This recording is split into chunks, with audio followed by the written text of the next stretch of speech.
Queridos, graça e paz, por favor, abram comigo a palavra do Senhor, Eclesiastes, capítulo 2. Convido você a abrir comigo a palavra do Senhor no livro de Eclesiastes, capítulo 2, os 11 primeiros versículos. Refletiremos sobre o tema, tendo tudo, mas ainda me sentindo vazio.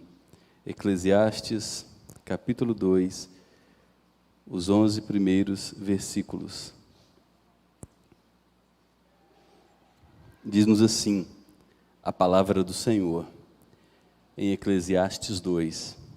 Eu disse a mim mesmo, vamos, prove a alegria, procure ser feliz, mas também isso era vaidade. Concluí que o riso é tolice e que a alegria não serve para nada. Resolvi no meu coração entregar-me ao vinho, sem deixar de me guiar pela sabedoria e de me apoderar da loucura, até descobrir o que de bom os filhos dos homens poderiam fazer debaixo do céu, durante os poucos dias da sua vida. Empreendi grandes obras, construí casas e plantei vinhas para mim, fiz jardins e pomares para mim, e neles plantei árvores frutíferas de toda a espécie. Fiz para mim tanques de águas, para com eles regar o bosque em que reverdeciam as árvores. Comprei escravos e escravas, e tive escravos que nasceram em minha casa. Também tive bois e ovelhas, mais do que tiveram todos os que viveram em Jerusalém antes de mim. Amontoei também para mim prata e ouro, e tesouros de reis e de províncias. Provi-me de cantores e cantoras, e das delícias dos filhos dos homens. E ele explica, mulheres e mais mulheres. Eu me tornei importante e superei todos os que viveram antes de mim em Jerusalém, e a minha sabedoria nunca me abandonou. Tudo aquilo que os meus olhos desejaram, eu não lhes neguei, nem privei o meu coração de alegria alguma, pois eu me alegrava com todas as minhas fadigas, e isso era recompensa por todas elas. Considerei todas as obras que as minhas mãos fizeram, e também o trabalho que eu, com fadigas, havia feito. E eis que tudo era vaidade, e correr atrás do vento, e nenhum proveito havia debaixo do sol. Folheie algumas páginas, por favor, e vá para o capítulo 12 de Eclesiastes. O último capítulo, versículos 13 e 14 de Eclesiastes 12. De tudo que se ouviu, a conclusão é esta: tema a Deus e guarde os seus mandamentos, porque isto é o dever de cada pessoa, porque Deus há de trazer a juízo todas as obras, até as que estão escondidas, quer sejam boas, quer sejam más. Certa vez eu ouvi a história de um pregador famoso, pregando o evangelho nos púlpitos de uma das igrejas brasileiras, e nessa pregação ele argumentava que muito dinheiro, posses, não trazem a verdadeira felicidade. E tinha um senhor muito pobre, membro daquela igreja, um homem crente, piedoso, ouvindo aquela pregação. Terminou o culto, o pregador foi até a porta cumprimentar todas as pessoas, e aquele senhor pobre chegou, cumprimentou o pregador e disse: pastor, eu quero dizer para o senhor que eu concordo que tudo que o senhor disse, eu concordo que o dinheiro realmente não traz felicidade, mas eu queria ter só um pouquinho para ter certeza disso. Eu queria ter só um pouquinho para ter certeza disso. Embora essa história seja engraçada, ela registra muito bem o que o coração de todo homem e toda mulher deseja. Nós somos estimulados a crer, desde a nossa mais tenra idade, pela cultura que nos cerca, os meios de comunicação, a conversa entre amigos, entre membros da família, que as coisas dessa vida podem nos garantir a verdadeira felicidade. Posses, prazeres, podem oferecer ao ser humano aquilo que antigamente era chamado de Eldorado, a verdadeira e a plena felicidade. Já passou por sua cabeça, por exemplo, que se você tivesse um trabalho com a remuneração tal, tivesse um automóvel tal, tivesse condições de frequentar os restaurantes que você anseia, tivesse condição de vestir a roupa de grife tal, tivesse condição de frequentar determinados ambientes, você seria feliz? Já passou por sua cabeça que o que falta para você ser feliz é a conquista de bens ou usufruir de determinados prazeres? Se você é infeliz com aquilo que Deus tem provido a você, o grande problema do seu coração é algo chamado descontentamento. Se você abrir, por exemplo, a palavra do Senhor na primeira carta de Paulo a Timóteo, mas no finalzinho do Novo Testamento, primeira carta de Paulo a Timóteo, e esse é um texto que eu recomendo inclusive você decorar, guardar ele no seu coração, para quando você for assediado pela cobiça, pela ganância. Primeira carta de Paulo a Timóteo, capítulo 6. No final de sua vida, escrevendo essa carta ao jovem pastor Timóteo, note a rica orientação que Paulo oferece. Primeira carta de Paulo a Timóteo, capítulo 6, versículo 6 em diante. De fato, quando Paulo insere essa expressão de fato, ele está argumentando, olha, não há a menor dúvida, isso aqui é convicção, isso aqui é revelação de Deus. De fato, grande fonte de lucro. Paulo utiliza uma linguagem monetária, uma linguagem contábil, uma linguagem matemática. Grande fonte de lucro é a piedade com contentamento. O maior lucro que um ser humano pode ter nessa vida é aprender, é disciplinar seu coração para experimentar de todos os tesouros que estão represados em Jesus Cristo. E ao experimentar o contentamento e o prazer que brota de Jesus Cristo, viver em paz. Grande fonte de lucro é a piedade com contentamento, porque nada trouxemos para o mundo, nem coisa alguma podemos levar dele. E aqui Paulo nos desafia de maneira muito séria. Tendo sustento e com o que nos vestir, estejamos contentes. Mas nós não estamos contentes, tendo o que nós chamamos de apenas o sustento e com o que nos vestir. E aí Paulo segue aprofundando mais ainda seu argumento.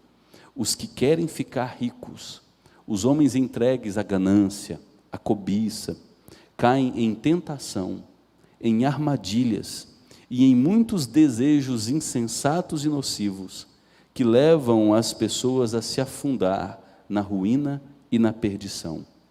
E aí Paulo conclui, o amor ao dinheiro é quando você entroniza o dinheiro no lugar de Deus e coloca a sua esperança nele para prover felicidade, contentamento e propósito, é a raiz de todos os males. E alguns nessa cobiça se desviaram da fé e atormentaram a si mesmos com muitas dores. E aí Paulo olha para mim e para você, e no verso 11 nos exorta, você, homem de Deus, você, mulher de Deus, fuja de tudo isso, de colocar em qualquer coisa dessa vida a sua esperança de encontrar felicidade. Fuja de tudo isso, siga a justiça, a piedade, a fé, o amor, a perseverança e a mansidão. Combata o bom combate da fé, toma posse da vida eterna, para a qual você foi alcançado por meio de Jesus Cristo. Voltando agora para Eclesiastes capítulo 2, nós estamos diante da vida de um homem muitíssimo poderoso. Muito provavelmente quem escreveu este livro foi Salomão, já envelhecido, olhando para todos os erros que ele cometeu ao longo de sua vida. E Salomão escreve Eclesiastes colocando um óculos de um homem que não leva Deus em consideração. Salomão procura enxergar a vida da perspectiva de alguém sem Deus, que coloca em todos os prazeres que nos são propostos a sua esperança a fim de encontrar felicidade. É por isso que Salomão se empreende, dedica a sua vida a todos os projetos debaixo do céu, a todos os projetos debaixo do sol, aos empreendimentos criados pelo ser humano. Salomão, ele começa o capítulo 1 dizendo: eu corri atrás da sabedoria, eu acumulei títulos acadêmicos, graduação, mestrado, doutorado, PhD, diversos diplomas. Eu vivi a vida me especializando, eu sobrepujei-me em sabedoria a todos os outros. Eu era um doutor em minha época, versado na academia. E ele termina seu argumento dizendo: eu corri atrás do vento, e eu acumulei para mim mais tristeza. O argumento de Salomão é que o homem que coloca no muito conhecimento a convicção de que encontrará a verdadeira felicidade, ele chegará no final da jornada e será mais ou menos igual à história do arco-íris, de que no final do arco-íris tem um pote de ouro. Aí a história diz que o duende percorreu até o final do arco-íris, e quando abriu o pote, tinha apenas farelo de arroz.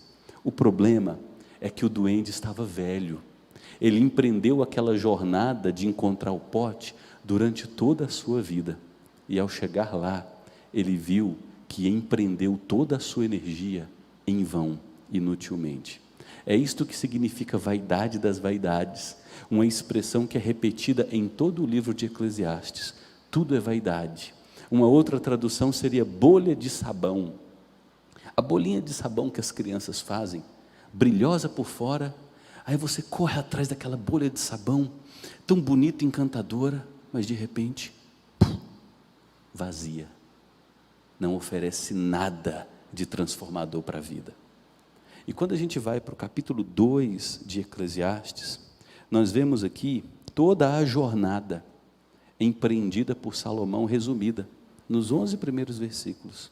Olha lá Eclesiastes capítulo 2, no verso 1, Salomão nos mostra que ele tomou a firme decisão de correr atrás de todos os prazeres, a fim de encontrar felicidade.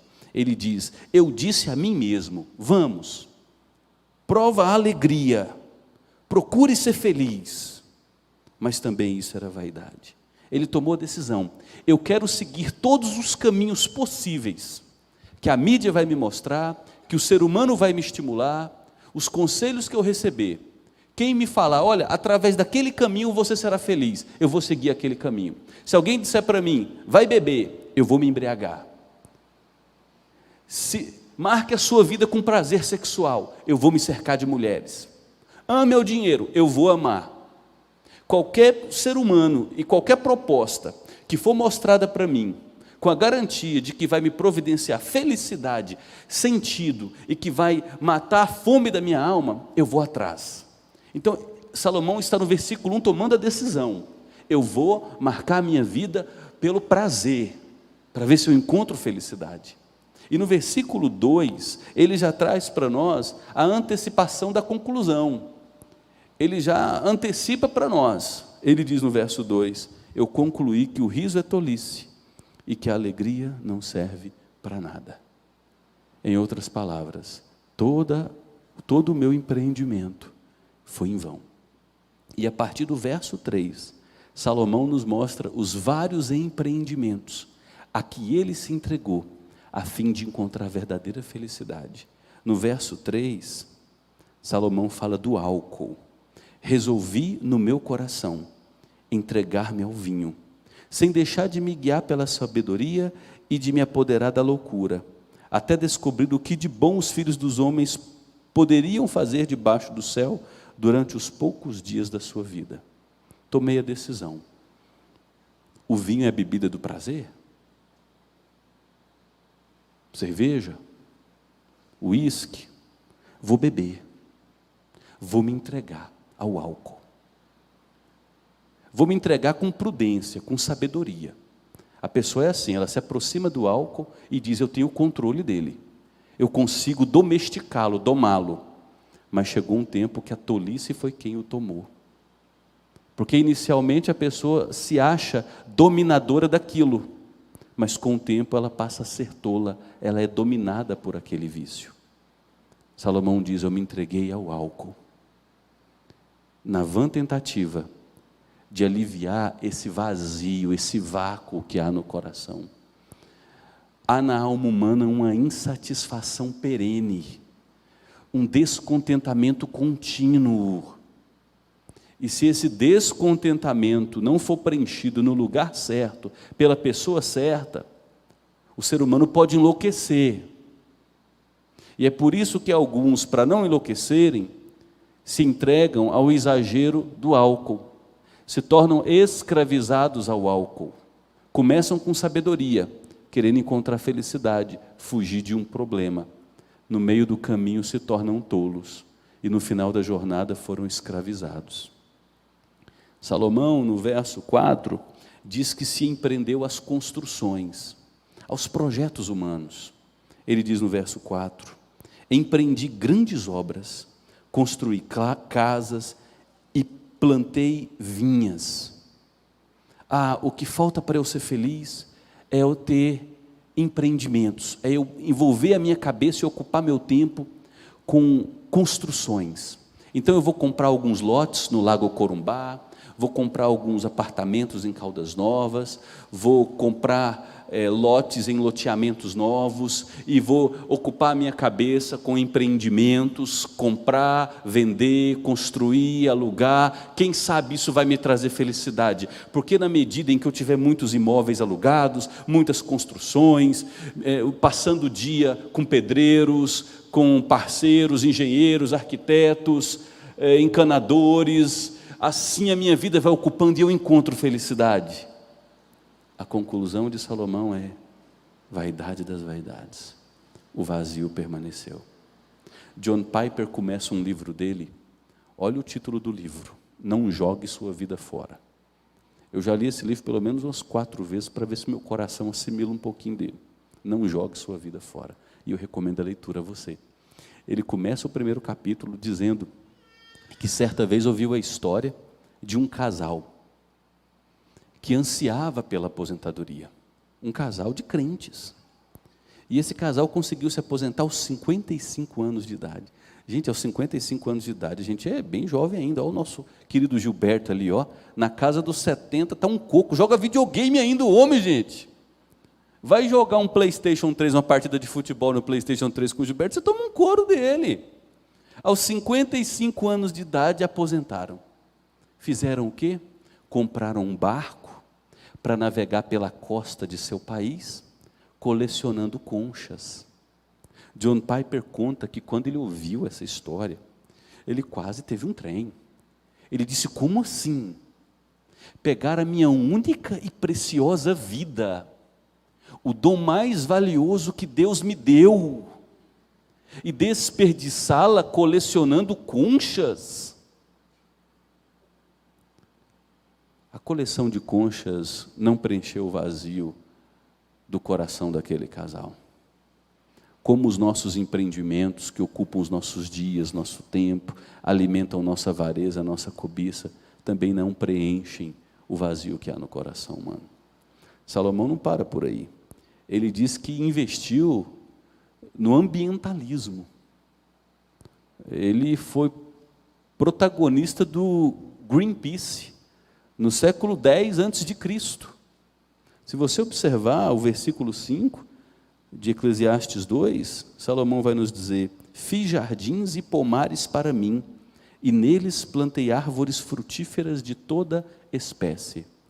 Você conhece alguém que possui florestas?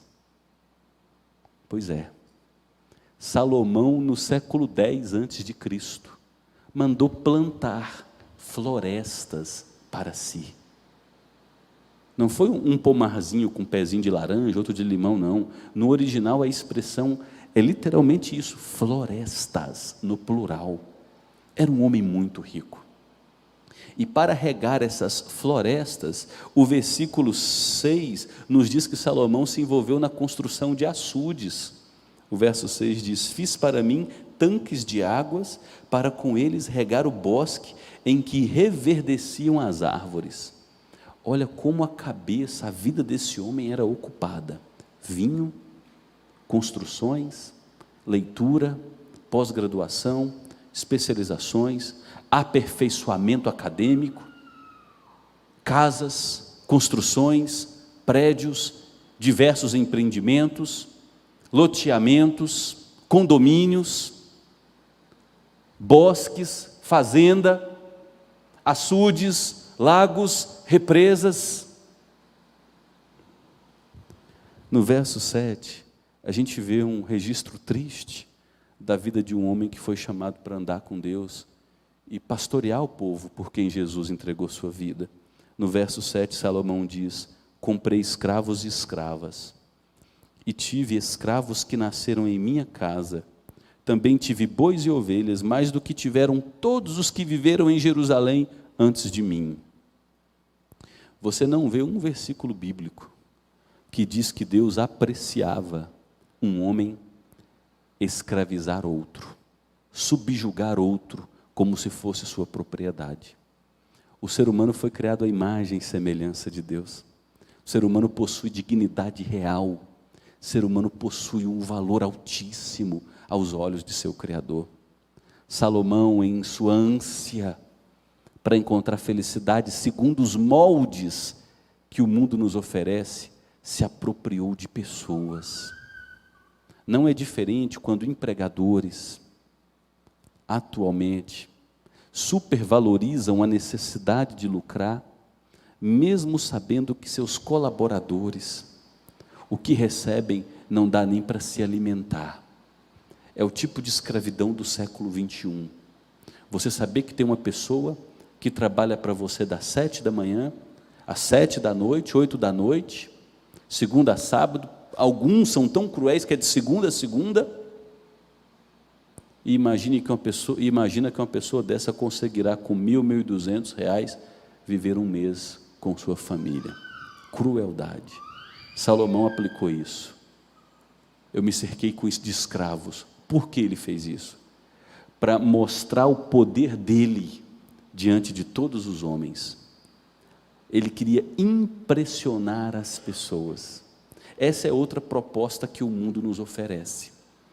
Se você se cercar de poder, de envergadura social, a ponto de ser invejado pelos outros, a inveja que os outros terão de você te tornará feliz.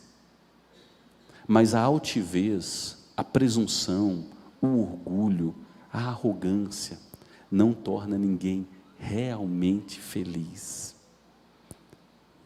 Salomão, no versículo 8, ele segue dizendo que a sabedoria acadêmica não trouxe felicidade, que o investimento imobiliário não trouxe felicidade, que as florestas que ele plantou não trouxe felicidade, que os açudes que ele construiu não trouxe felicidade, que os escravos que ele comprou, que os bois, as ovelhas que ele possuiu, aos milhares, centenas de milhares, não trouxe a felicidade verdadeira. E ele empreendeu por um outro caminho. Ele empreendeu pelo caminho das riquezas, das festas e da luxúria com as mulheres. Versículo 8. Salomão seria um bom jogador de futebol da nossa época. Amontoei também para mim prata e ouro, tesouros de reis e de províncias, provi-me de cantores e cantoras, e note, e me fartei com a delícia dos filhos dos homens. E qual é a delícia dos filhos dos homens? Mulheres e mais mulheres. Mulheres e mais mulheres. Eu não recomendo você fazer isso. Mas se você fizer alguma pesquisa de qualquer teor sexual no Google, pode ter certeza, você deverá encontrar ali no mínimo 10 milhões de sites. Uma pesquisa que eu li, que provavelmente já está obsoleta, disse que a cada 54 segundos se fabrica um filme pornográfico no mundo. A cada 54 segundos. estudos sólidos apontam para o fato de que a pornografia, ela escraviza a mente e a consciência humana de igual maneira a cocaína. Eu converso com psicólogos amigos, psiquiatras amigos, que tentam ajudar pessoas escravizadas à pornografia. E eles dizem que pessoas que estão na abstinência da pornografia, elas apresentam os mesmos tremores de alguém na abstinência da cocaína. O que está por trás da pornografia? É a mensagem de que, ao se entregar ao sexo desenfreado, sem limite, com as pessoas erradas, no ambiente inadequado, ao se entregar ao prazer, você encontrará o que seu coração tanto deseja, que é a felicidade. Salomão não só se entregou à luxúria com mulheres, ele se entregou ao dinheiro, ao acúmulo desenfreado. Ele se entregou às festas, cantores e cantoras, espetáculos, entretenimento, música. Percebe que quando a gente está triste, muitas vezes, no lugar de nós corrermos para nos refugiar na presença de Jesus, nós ligamos uma música. Salomão se cercou de cantores para tentar encontrar a verdadeira felicidade. O verso 10 nos diz que tudo aquilo que os meus olhos desejaram, eu não lhes neguei, nem privei o meu coração de alegria alguma, pois eu me alegrava com todas as minhas fadigas, e isso era recompensa por todas elas. O que Salomão está nos dizendo é: eu dei tudo o que o meu coração desejou. Imagine isso na prática. O nosso coração é uma fábrica de vaidade. Aí imagina você ter condições de alimentar o seu coração de tudo aquilo que o seu coração deseja. Imagine você abrir a porteira do seu coração e dizer: vá, não há limites. Foi o que Salomão fez. Talvez você imagine, esse homem tinha tudo para ter encontrado a felicidade. Porque a gente não é convencido de que a felicidade está, se não em todos esses caminhos, ao menos em algum deles. Qual foi o resultado de tudo isso na vida de Salomão? Ele explica no versículo 11: considerei todas as obras que as minhas mãos fizeram, e também o trabalho que eu com fadigas havia feito, e eis que tudo era vaidade e correr atrás do vento, e não havia nenhum proveito debaixo do sol.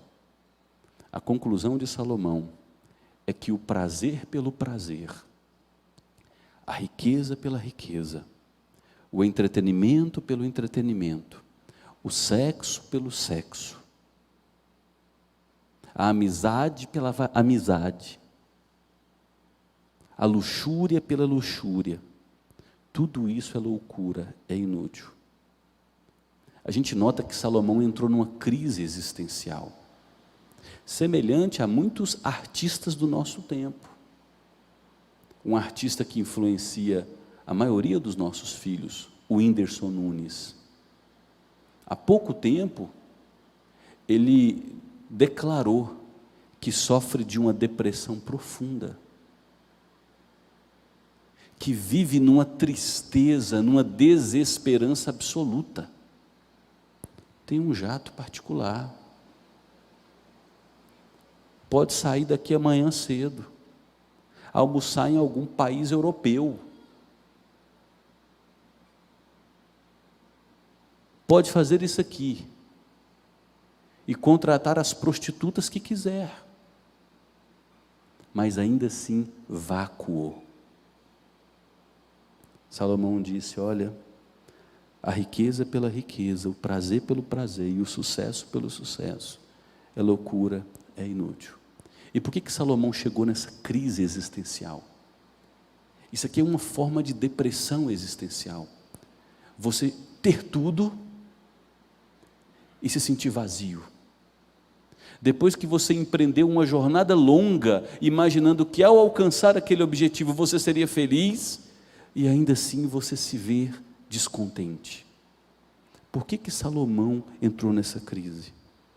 A razão, gente, é que até mesmo as riquezas, os prazeres, qualquer coisa que a vida debaixo desse sol nos oferecer, não tem poder suficiente para resolver o problema do ser humano. Qualquer coisa que nos seja oferecida debaixo desse sol, qualquer proposta, não consegue resolver o problema verdadeiro do ser humano. Agostinho de Hipona, um teólogo que viveu no século IV, ele dizia que há no coração humano um vazio do tamanho de Deus, e esse vazio não será preenchido enquanto Deus não habitar nele. Riquezas e prazeres só distraem, só ocupam o nosso tempo, só geram falsos ídolos, só criam ilusões, só nos anestesiam, para a gente imaginar que qualquer bem dessa terra pode fazer aquilo que só Jesus pode fazer. Mas qualquer coisa dessa vida, não tem a menor dúvida disso, é inútil para saciar a alma humana. E por que é inútil, queridos? Porque existe na alma humana uma sede de Deus. Quando Deus nos criou, quando Deus te formou, Ele te criou à imagem e semelhança dEle. Deus colocou dentro de você o desejo pela eternidade, o desejo pela vida, o desejo por propósito, o anseio por significado. Deus colocou isso em você, por isso que há esse descontentamento contínuo. Mas sem Deus, queridos, nós pensamos que o dinheiro que vai resolver os nossos problemas, mas não resolve, nem dinheiro, nem prazer, nem álcool. Aí a pergunta que se levanta é: qual é então a solução para os corações inquietos, o meu coração e o seu coração? A semelhança daquele homem, né, que deseja ter só um pouco de dinheiro para ter certeza que ele não traz felicidade. Então, qual é a solução para corações tão inquietos? A primeira solução, queridos, é que nós precisamos crer de todo o coração que Jesus é de fato quem Ele garantiu ser. Nós precisamos crer que Jesus é de fato quem Ele garantiu ser. Jesus garantiu que é o pão da vida. Quem se alimenta dele será nutrido, saciado. Jesus garantiu que Ele é a água da vida. Quem beber dele, uma fonte vai jorrar. Deixa eu trazer aqui, abrir um parênteses muito importante. Você sabe quando Jesus usa essa expressão no Evangelho segundo João, eu sou a água da vida? Jesus está nos fazendo olhar lá para Números capítulo 15. Em Números capítulo 15, o povo estava com sede, estava murmurando. E Deus ordenou a Moisés pegar o cajado e bater naquela rocha. E quando Moisés bateu na rocha e feriu a rocha, saiu água. A rocha é Deus nas Escrituras.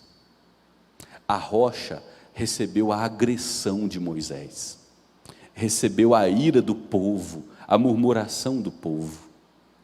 Aquela rocha apontava para o próprio Jesus Cristo, que receberia a ira de Deus em nosso lugar, que seria ferido pelo cajado de Deus em nosso lugar. E ao ser ferido de Cristo, fluiria a água do trono de graça, que é a presença do Espírito Santo para habitar em nós. O Espírito Santo da saciedade.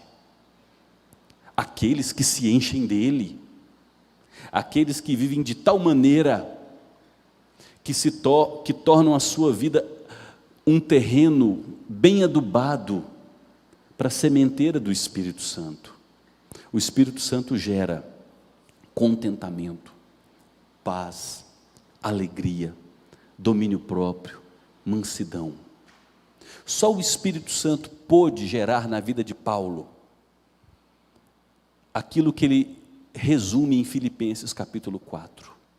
Eu tenho experiência de riqueza e de pobreza, experiência de receber honras humanas e de ser traído, experiência de abundância e de escassez.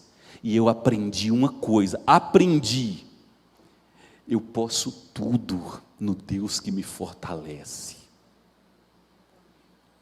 E porque Paulo aprendeu que ele pode tudo nesse Deus que fortalece, é que ele, em 4 capítulos na carta aos Filipenses, estando preso, acorrentado a um soldado romano, numa prisão fria, sem a sua capa, é que ele ordena 16 vezes: alegrai-vos no Senhor, alegrai-vos no Senhor, alegrai-vos no Senhor.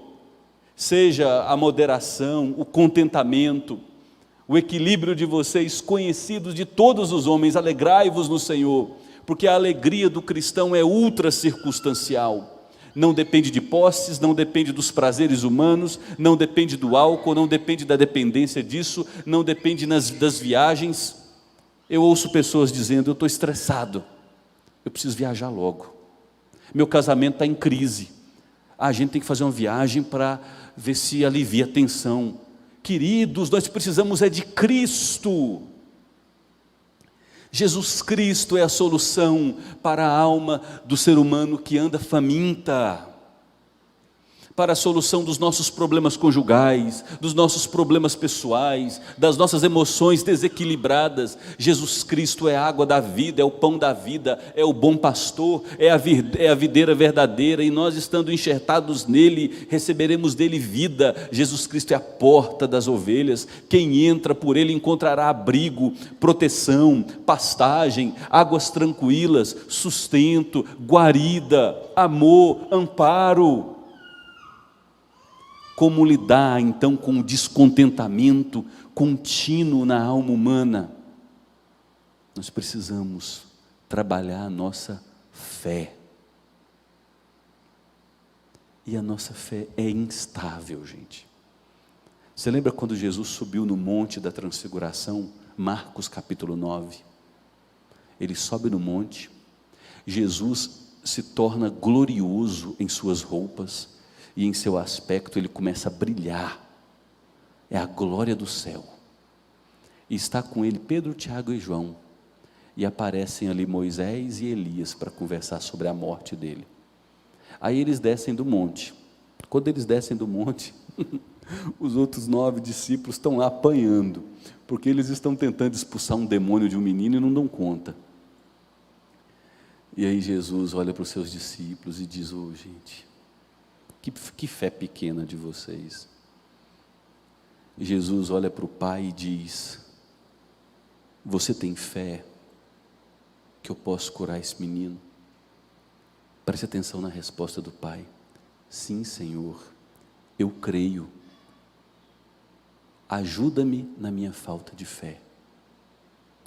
Ele afirmou: eu tenho fé. E a seguir ele disse: mas eu sei que a minha fé não é a ideal. Eu creio, mas eu preciso amadurecer.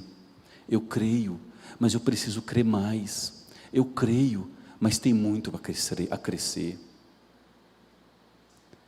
Então, para a gente lidar com a insatisfação em nosso coração, que substitui de Deus para qualquer coisa que nos é apresentada como sinônimo de felicidade, nós precisamos desenvolver a nossa credulidade, a nossa fé, porque a raiz do nosso descontentamento, gente, é a incredulidade.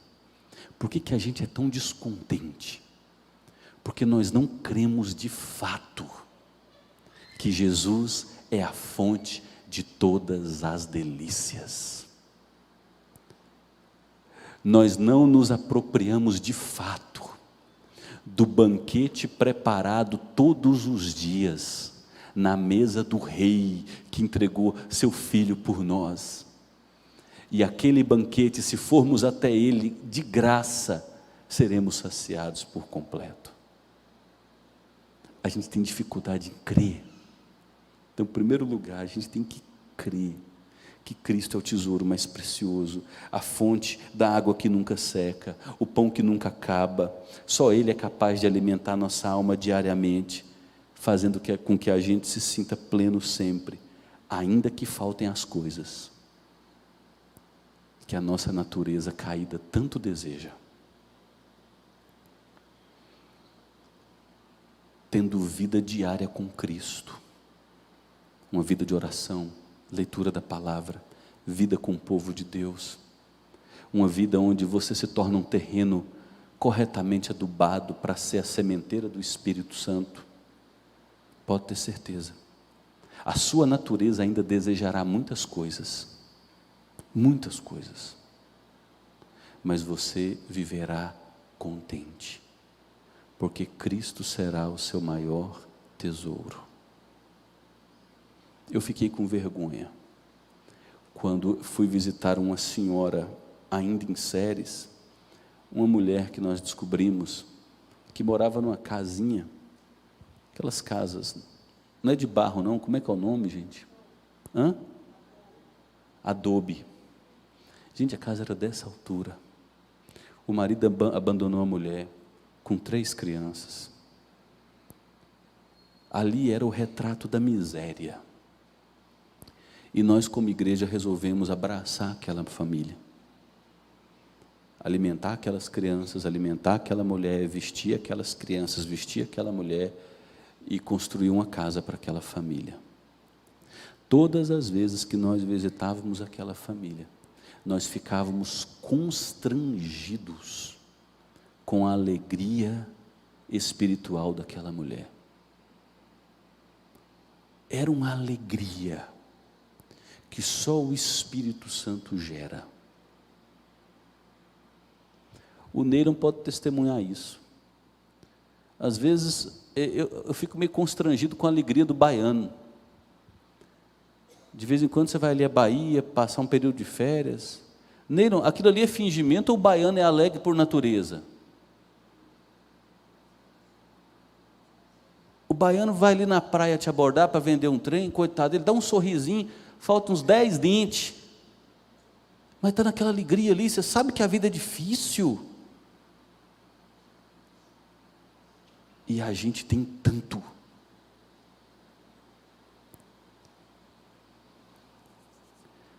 O versículo 11 conclui, gente, que Salomão deu 2 passos para lidar com o vazio, e eu termino essa reflexão dessa noite oferecendo esses 2 passos a mim e a você, para a gente lidar com o vazio. Note bem: considerei todas as obras que as minhas mãos fizeram. Qual foi o primeiro passo que Salomão deu? Ele refletiu, ele considerou, ele parou para analisar a sua vida, parou para analisar por que ele não é contente, por que ele transferiu de Deus para qualquer outro Deus com D minúsculo a fonte da verdadeira felicidade, por que ele imaginou que o álcool lhe daria felicidade, que ocupar seu tempo com empreendimento lhe daria felicidade, que se cercar de riqueza, de mulheres, construir florestas, açudes, se encher com graduações lhe traria felicidade. Por que ele deixou se convencer disso? Ele parou para refletir. E talvez você precise nessa noite, ou aqueles que ouvirão essa mensagem ao longo dos anos, seja de manhã, à tarde ou de madrugada, parar nesse momento e refletir. Porque quando a gente não reflete, quando a gente não pondera sobre o caminho que estamos trilhando, nós podemos estar caminhando em direção à morte, chegar lá no fim da vida e olhar e dizer: não tenho nessa vida contentamento. Só que não tem segunda chance. Deus te deu uma vida para você ser feliz com ela, e você só será feliz com ela experimentando o contentamento nele, de onde emana a verdadeira vida. Então Salomão, em primeiro lugar, ponderou, mas ele não só refletiu, ele chegou à conclusão correta. Olha o versículo 11 ainda. Considerei todas as obras que as minhas mãos fizeram, e também todo o trabalho que eu com fadigas havia feito. E eis que tudo era vaidade. E eu corri atrás do quê? Do vento. E nenhum proveito havia debaixo do sol. Nenhum proveito havia debaixo do sol. Ele chegou à conclusão correta. Eu não posso dar o meu coração a nada nesta vida que se coloque como proposta de felicidade no lugar do meu Deus e do meu Senhor Jesus Cristo. Deus deve ser a nossa maior fonte de prazer. Preste atenção no que eu acabei de dizer. Deus deve ser a nossa maior fonte de prazer, não a única. Se Deus for nossa maior fonte de prazer, a gente vai saber aproveitar os prazeres menores, o uso adequado do álcool. Não tem problema. A Bíblia diz que o pecado é a embriaguez. O pecado é você escandalizar alguém que te vê bebendo. Agora, se você é alcoólatra, tem histórico de alcoolismo na família, não prove nem o primeiro gole. Se os seus filhos são pequenos demais e crescem nessa cultura, assediados pelo alcoolismo, pelo uso desequilibrado do álcool, a minha recomendação, não coloque nem na tua geladeira, você não precisa dele para ser feliz. Mas se Deus for nossa maior fonte de felicidade, a gente vai saber apreciar o restaurante, a viagem. A gente vai saber agradecer a Deus se Ele der um ninho para nós. Vamos saber agradecer a Deus se Ele nos der uma Hilux, se Ele nos der um Tesla. O nosso coração não estará em nada daquilo. Nós passaremos a possuir as coisas não nos possuirão, se Cristo for o nosso maior prazer. O problema é quando nós substituímos a origem da nossa esperança. Então, se Cristo for o nosso maior prazer, nós passaremos a aprender, a aproveitar da melhor maneira possível os outros subprazeres. Eles passarão a ser usados por nós, na medida certa, mas eles não se tornarão donos do nosso coração. Salomão chegou a essa conclusão. Eu olhei para todas as obras debaixo do céu e eu entendi, nenhuma delas pode me trazer a plena felicidade. Se pudesse, querido, Elvis não teria morrido como morreu? Michael Jackson não teria morrido como morreu? A maioria dos roqueiros dos anos 80, 90, não teriam morrido como morreram? Uma pequena multidão de jovens não estaria morrendo como está morrendo?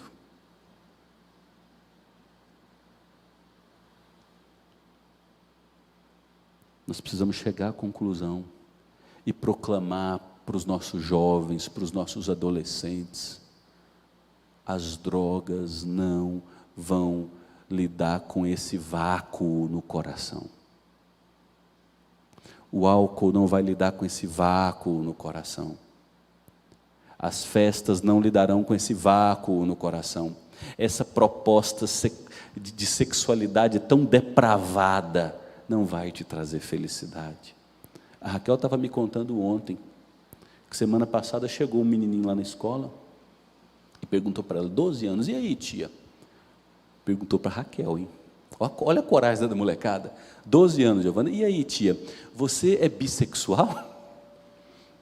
Raquel, como assim, menino? Claro que não, sou casada. Por que você está perguntando isso? É porque eu sou, tia. Ontem eu já beijei 2 meninos e 2 meninas. O que está por trás dessa moçada estar sexualmente hoje tão desviada, tão promíscua? É a convicção de que eles encontrarão a felicidade em algo debaixo desse sol.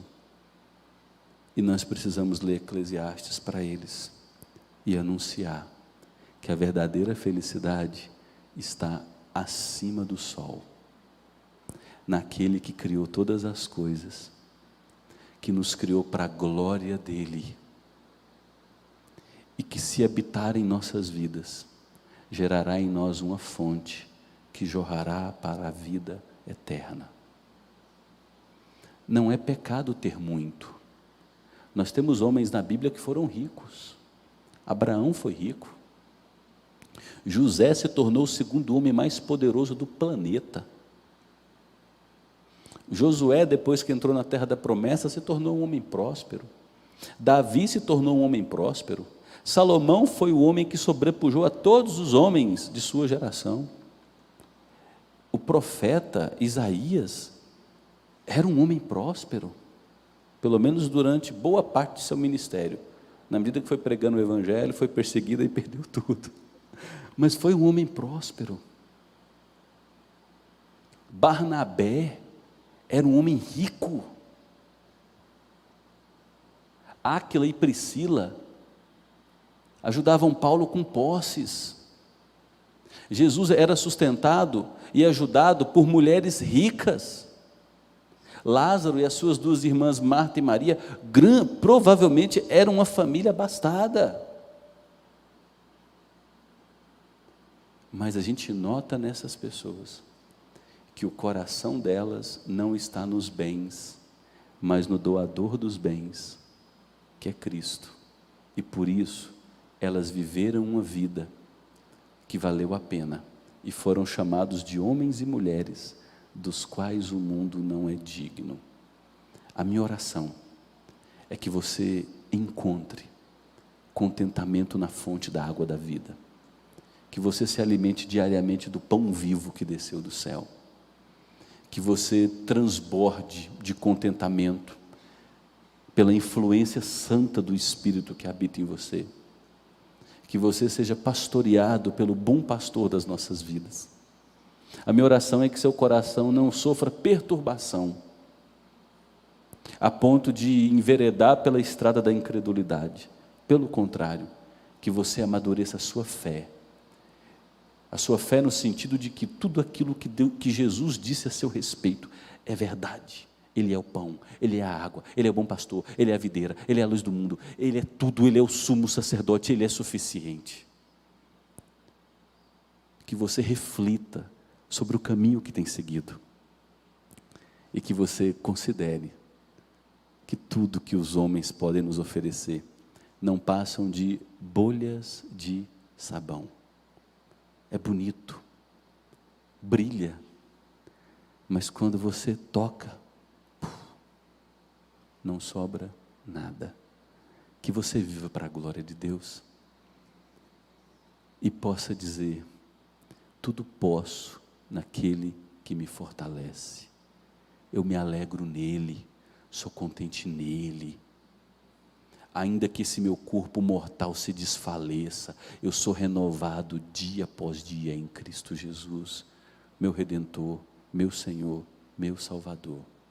Amém?